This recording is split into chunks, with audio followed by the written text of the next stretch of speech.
So I'm here in Downing Street, London, because Trump has called a ceasefire with Iran, but this is a ceasefire only in words, not in deeds, as he continues to blockade the Strait of Hormuz and to seize Iranian flagged ships, which is a war crime. So America has not achieved any of its objectives. It's losing £1 billion a day. It's only Trump and his inner circle that are gaining billions from this as they manipulate the markets. Even the Gulf states are now sick of this war, and Trump is using American taxpayer money to bail out the Gulf states, and whilst he sends American soldiers to war and plunges everyone into a global economic crisis, a crisis that will be a migration crisis and a hunger crisis. We're all protesting today. A message to the people of Iran is to continue coming out on the streets. You make us all proud. When we see you, we are inspired, and likewise, we hope that when you see us here in London, in the belly of the beast, in the house of Yazid, shouting and supporting you guys and supporting the resistance and supporting the Islamic Republic against the Zionist entity and against US imperialism, we hope that this sends some sort of inspiration to you. We hope that we can support you effectively. We stand by you and continue coming out on the streets. May the resistance win. May the Islamic Republic win against the US. I love you, Iran. I am proud of the Iranian people in Iran. Thank you to Iran, the only country that's supported this axis of resistance. Then I want to say F America, F imperialism, F every single person who oppresses us. And one of the biggest things I'll say is every single oppressed nation, we learn our resilience from you, and we're going to continue to mobilise for you.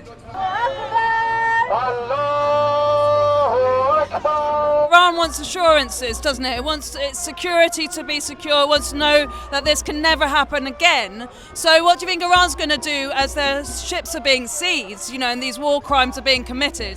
Yes, for Iran this is an existential war, because the strategy of Israel and the United States is to continue to regularly attack Iran to weaken the state and create a balkanization of Iran the way they did it to Syria. That's their strategy. That's part of the greater Israeli project. So Iran understands this.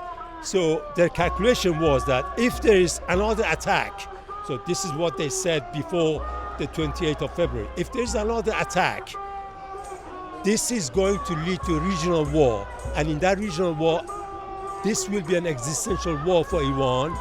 Iran will mobilize all its forces so that the facts on the ground would change. Yeah. So without changing the facts on the ground, any negotiated settlement will not be beneficial to Iran, because that will just give United States and Israel the chance to regroup, to replenish their weaponry and come back for another attack after a few months.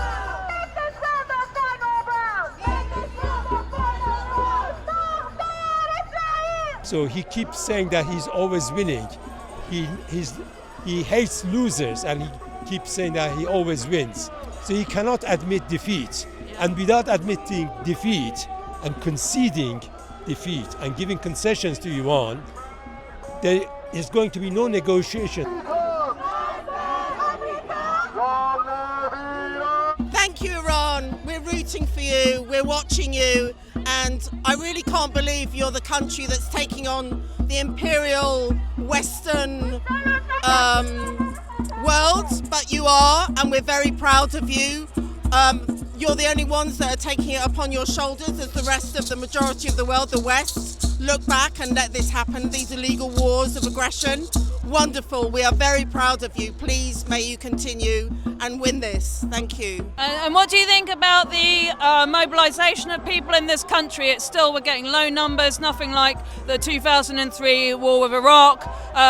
The connection clearly isn't being made with the public, even though the polls reflect that most people are against this war. Why is that not reflected in mobilisation?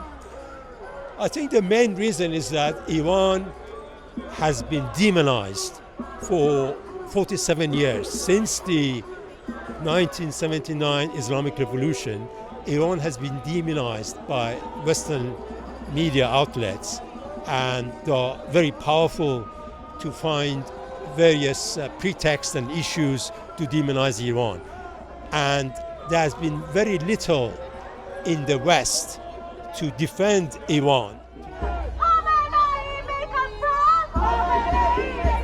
The Palestine movement should be more aware than that, though. They've got no excuses, right? So the Gaza genocide changed all of that. Yeah. Because And they're responsible for mobilising PSC, Stop the War, right? And they can mobilise those numbers, so why aren't they doing that?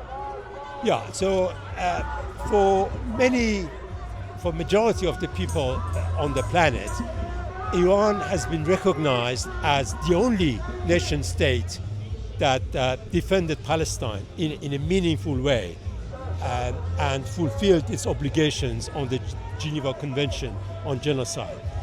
So that's been very positive for Iran. Yes, so there are Palestinian organizations, the Palestinian Solidarity Campaign, for example, that are aligned with the PLO, and they are anti-Iran.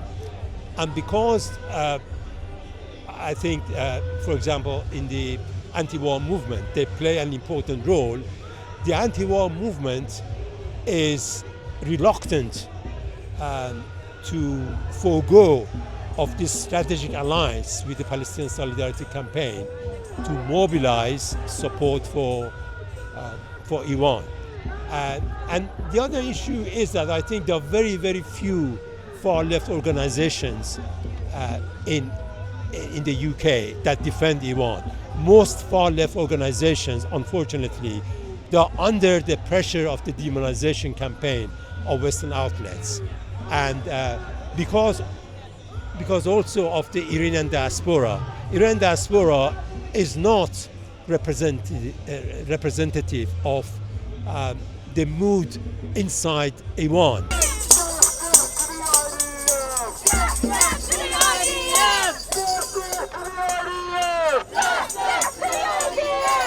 Iran, you make us so proud.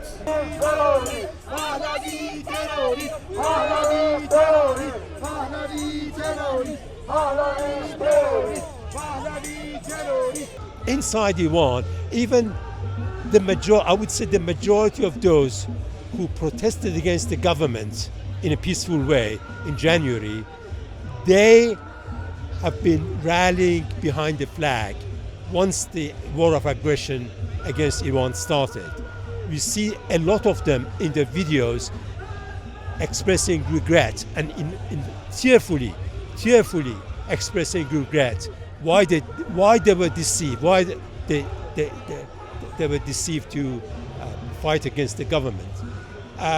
So the Iranian diaspora is not a reflection of the true mood in Iran. Inside, well, they're convenient British tool, I'd say. Exactly. It's tool of the establishment. And the far left, for example, the majority of the far left organizations, they are in touch with the majority of the majority mood in the Iranian diaspora, which is not representative of what is going on in Iran. But in Iran itself, let's be very clear about this. Every night, in all cities in Iran, people are on the streets between 8 o'clock until 1 a.m. in the morning. They're on the streets shouting, no negotiations, no concessions, revenge, revenge, revenge. So they're holding their ground very, very and millions are signing up for, the IRGC, what they want to volunteer. I mean, exactly. And when Trump came up with that outrageous genocidal threat of his, we know that hundreds of thousands of Iranians created these human chains and human shields to protect Iranian electric power plants, Iranian bridges, and so on. So the overwhelming majority of Iranians are in Iran behind their government. But this is not the case in the Iranian diaspora.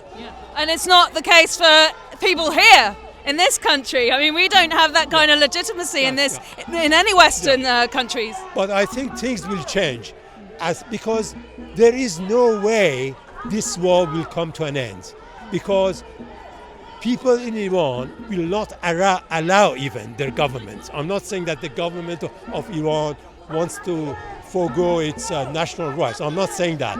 But even if some people in the government of Iran want to do that, Iranian people will not allow that, right? Iranian people will only allow a settlement based on a decisive change of facts on the ground, so that this aggression will never happen again, at least in the foreseeable future, in the next few years.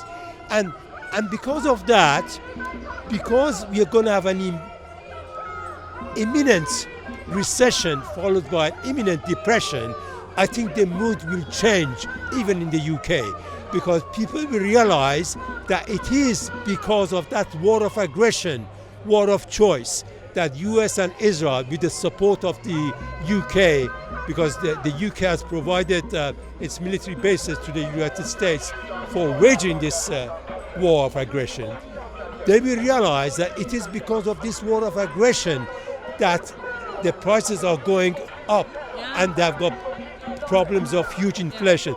They will join the anti-war movement then. I hope so. We have to get that message through. Thanks so much, Abbas. Thank you.